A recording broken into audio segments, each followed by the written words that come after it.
story collection, Wild Quiet, was published in 2016 and it was listed as one of the Irish Times favourite books of the year.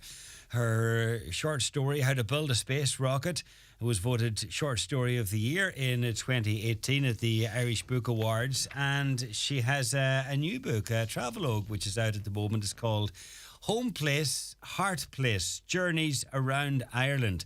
And she headed off on some of her journeys actually around Ireland with Christy Moore and the late poet and professor of English literature, Brendan Keneally, and also the poet Michael Farry. Well, Roisin is from Galway but lives in Dublin, where I'm guessing she joins us now. Roisin, good afternoon. Good afternoon, John. I have to correct you there. I'm not the short story writer. I'm not the Roisin O'Donnell's short story writer. I write under R.J. O'Donnell just to avoid confusion. Okay. Yeah. Okay. Yeah. Well, I'm glad you corrected me there. So you write under R.J. O'Donnell as opposed to R.J. O'Donnell, just to avoid confusion. Yeah. Okay. Now, tell us about this book, Roisin, because it's not a travel book in the true sense of the word, but you visited some very interesting places, some lesser known places. Yeah.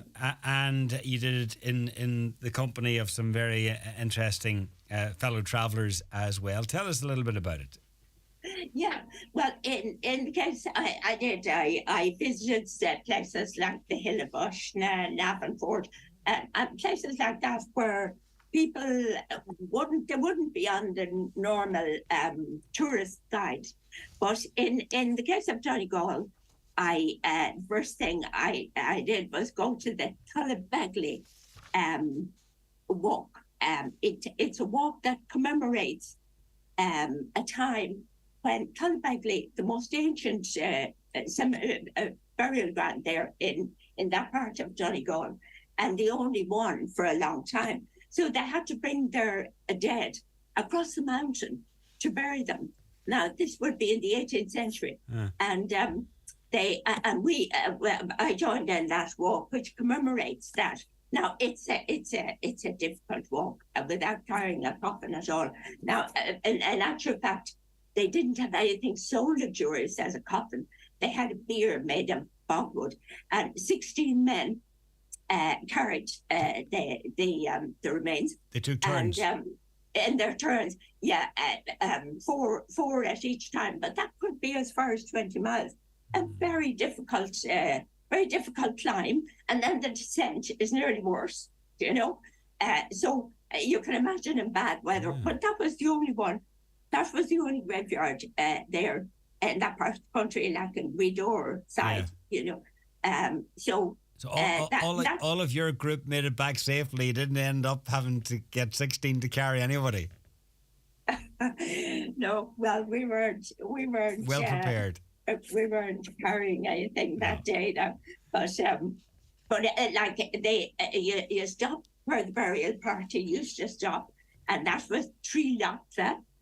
That was one stop. Shoplachta was another one, and Lachta are stones. They're cairns, really. And there was a custom that each funeral bearer would carry a stone and leave it on the heap of stones. Right. Now, the view is magnificent from the summit. It really is. Like you can see all the northwest coast of Donegal. You can see Tory Island, Ilan, Zuchia, Inishbofina, all that part of, and that was Tory Island is significant because their favourite saint, Hill, founded a monastery there very early on.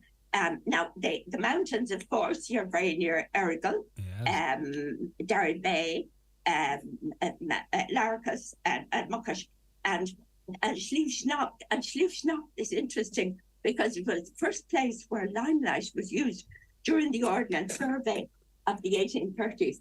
They used limelight because the argon lamps weren't strong enough. But after that, I went down to Garton to look into the Saint Columcille because he's very revered. But he started off his life very a bit arrogant, let's say.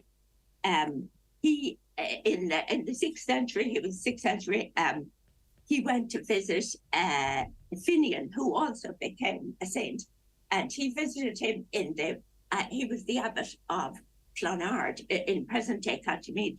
And anyway, Colmcille borrowed a psalm in a psalter, and he copied it. Now, and of course, Finian was a bit irritated about this, but Colmcille wouldn't give it back to him, and he had to take it to the High King of Tara, Jim. And Breslin law at the time stipulated that wherever a stray calf was found, he belonged with his mother. So the High King took that as the precedent, and he said to every cow his calf, and the verdict was to every cow his calf, to every buck its copy. Now, this story wouldn't have been, in actual fact, Colmcille got very irate, and he put together an army, and there was a very big battle in Coolsremer, which is in present-day Sligo, and about 3,000 were killed. And it's because of this that he turned to his inner self, because he felt so guilty. But that story would have been long forgotten about, only for it was actually the first case of copyright or intellectual property, if you want the more modern version. And that's what makes that story significant. But then he sailed into exile, and with 12 followers, and he founded the monastery of Iona. Yeah. And there's he was said to be very, very lonely at the time in Iona. But Glenveigh was my next call. Now, Glenveigh is very interesting because apart from its beauty, it's in the Glen of Webarra, fault line, and you can see it's like an amphitheatre as you walk one scene of beauty after another. Mm-hmm. It's amazing. But in the visitor centre, they show a film of the history of Glenveigh, and that was John Joseph Adair, who bought the Adair estate after the famine, because there was a lot of estates for sale then. So now he had stood as a tenant rights candidate just 5 years before he bought Glenveigh. But anyway, he switched zeal to the rights of tenants, from the rights of tenants to the rights of investors. Yeah. And basically he had a whole load of tenants because tillage was the thing before the famine, but war's over, and this was a new agricultural economy, and he was a lot of when people went for grazing, dry stock, and he did too. He had a mountain top which could be used for sheep, the mountain sheep. Yeah. And of course he needed to get rid of the tenants, and a good excuse was when he brought in a Scottish steward just to bypass the locals. And anyway, the Scottish steward was very unpopular. He was telling Adair that they were stealing sheep, that the tenants were, and but actually it was Murray himself who was stealing them. And anyway, he was bludgeoned to death. So this Adair used this to a large-scale eviction, 244, and 150 of them were young, and they made their way to Australia from Dublin, Liverpool, Plymouth, and they made their way to Australia. Yeah, particularly brutal. Yeah. And you also went down to Glenties, which playwright Brian Friel has featured in his work, and that was an interesting trip as well. Well, it's interesting because Glenties would be lovely even without Brian Friel, but with them it gives us an extra slice of its personality, because Friel used the local characters. He used the local idioms and the local accent, and even the pagan rituals. He used that a lot in his play, and the two plays, translations and Dancing at Lunacy and Faith Healer, they're very much based on words. And he uses in translations, he uses the 1830s ordnance survey, when they changed they scoped out the Irish names and amplified them. Yes. And that was, I mean, it was something that they were trying all the time. I suppose you can't be a successful colonizer while your subjects speak a different language from you, you know. So that was it. And that was, he talks about the dislocation that caused, you know, because place names are so special, like they are part of like they might be called after custom or bend in the river or man. Mm-hmm. So when you have them all renamed, it's you can imagine the dislocation. Now from Glenties, I went to Donegal town just to see the place where the Annals of the Four Masters was written. Now this marks the climax of the Irish tradition of compiling chronicles, and it was done by Micheál O'Clery, who was a Franciscan friar, and 3 collaborators. And what they did was they were afraid that the stories and the history of Ireland would be lost. So they wrote down everything they knew and everything from hearsay to stories to history.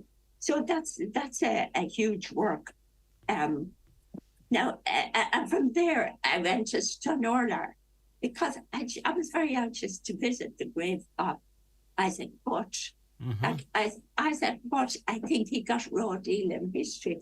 He founded a movement which became more associated with his successor, Parnell, than with him. But it was he who founded it, and he was genuinely concerned, unlike John Joseph Adair, who was just concerned for himself, but was genuinely looked out for tenants. And then Parnell, of course, he flared across the 19th century, and he radicalized the party, really, you know, the Irish Parliamentary Party, because they used to filibuster in the House of Commons, and Butt didn't think that was fitting for the dignity of the House of Commons, but it was very popular. And what it consisted of, it's a very ancient thing. It goes back to Roman times, but what it consisted of was drawing the Irish question into everything and just keeping the House sitting for hours, asking for endless votes. And, you know, so there's a cartoon where somebody is on his feet and giving a speech, and the rest of them are asleep. So you covered a lot of ground, Roisin, and covered a lot of, I suppose, you know, well-known stories, lesser-known stories, well-known characters from the arts, and well-known characters, political characters, and historical characters, and obviously a lot of your travels included Donegal as well, because Donegal features in a number of chapters as you've outlined there. So your book is out now. And people can find it in local bookshops and I presume online. Online, yeah. Okay. Mm-hmm. It's called Home Place, Heart Place, Journeys Around Ireland. And it's important to stress that is by R.J. O'Donnell, if people want to seek it out. Roisin, thank you very much for joining us. Thank you, John. All right. Take care. Around the Northwest with Donegal